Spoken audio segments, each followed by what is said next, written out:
నమస్కారం. ఈరోజు ఎపిసోడ్లో ఈ అంశాలన్నీ ఒకదానితో ఒకటి పెనవేసుకుని ప్రేక్షకులను ఉత్కంఠతో కూడిన 10 నిమిషాల ప్రయాణంలోకి తీసుకెళ్లబోతున్నాయి. ముఖ్యంగా ప్రభావతి ఫీల్స్ ఫ్రస్ట్రేటెడ్ అనే ఈ ఎపిసోడ్ పేరుకు తగ్గట్టుగానే ప్రభావతి లోలోపల రగిలే ఆవేదనను, ఆమె ఎదుర్కొనే సంఘర్షణను కళ్లకు కట్టబోతోంది.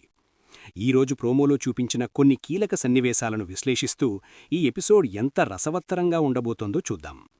మనకు తెలిసిన లైన్ రోహిణి ప్రభావతిని శృతి మీనాకు వ్యతిరేకంగా రెచ్చగొడుతుంది. కొద్దిసేపటి తర్వాత శృతి తన ప్రవర్తన మార్చుకోవాలని శోభన సలహా ఇవ్వడానికి నిరాకరించడంతో ప్రభావతికి చిరాకు కలుగుతుంది. ఇది వినడానికే ఆసక్తిగా ఉంది కదా.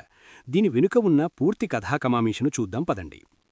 మొదట మనం ప్రభావతిని చూస్తాం. ఆమె ఇంట్లో కూర్చుని ఏదో ఆలోచిస్తూ ఉంటుంది. ఆమె ముఖంలో కొంత ఆందోళన కనిపిస్తుంది. ఇంతలో రోహిణి అక్కడికొస్తుంది. రోహిణిది మొదటినుంచి కొంచెం కుట్రపూరిత మనస్తత్వం.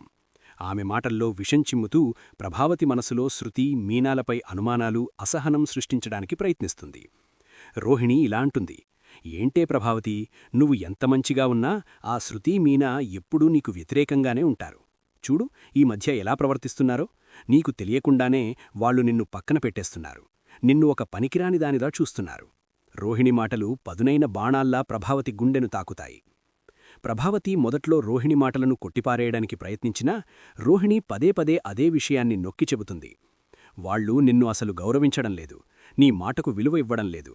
నువ్వు ఇలా మౌనంగా ఉంటే వాళ్లు మరింత రెచ్చిపోతారు. నువ్వు వాళ్లకి బుద్ధి చెప్పాలి అంటూ చెవిలో నిదానంగా విషం నూరిపోతుంది. రోహిణి మాటల ప్రభావం ప్రభావతిపై బాగా పడుతుంది. ఆమె ముఖంలో కోపం, ఆవేదన స్పష్టంగా కనిపిస్తాయి. రోహిణి అక్కడినుంచి వెళ్ళిపోగానే ప్రభావతి శృతి, మీనాల ప్రవర్తన గురించి తీవ్రంగా ఆలోచిస్తుంది. నిజంగానే వాళ్లు నన్ను మోసం చేస్తున్నారా, నా పట్ల గౌరవం లేదా అనే అనుమానాలు ఆమె మనసులో బలంగా నాటుకుపోతాయి. ప్రభావతి ఆవేదనతో శోభనతో ఇలా అంటుంది, అత్తయ్యగారు లేదా అమ్మగారు, ఈ మధ్య శృతి ప్రవర్తన అస్సలు బాలేదు. ఏమాత్రం బాధ్యత లేకుండా ఉంది. దయచేసి మీరొక్కసారి శృతికి చెప్పండి, తన ప్రవర్తన మార్చుకోమని సలహా ఇవ్వండి. లేకపోతే ఇంట్లో అనవసర సమస్యలొస్తాయి. ప్రభావతి శోభనపరి చాలా ఆశలు పెట్టుకుంటుంది. ఆమె శృతికి నచ్చజెబుతుందని. కాని శోభన స్పందన ప్రభావతికి మరింత ఆశ్చర్యాన్ని, కోపాన్ని కలిగిస్తుంది. శోభన ప్రభావతి మాటలను అంత సీరియస్గా తీసుకోదు. ఆమె ఒక చిరునవ్వు నవ్వి, ఏముందిలే ప్రభావతి, పిల్లలు అంతే కదా, చిన్న చిన్న పొరపాట్లు చేస్తారు. నువ్వంత పెద్ద విషయంగా తీసుకోవద్దు. దానికి నేనేం సలహా ఇవ్వక్కర్లేదు. పెద్దగా పట్టించుకోవద్దు. దానికదే సర్దుకుంటుందిలే అని అంటుంది.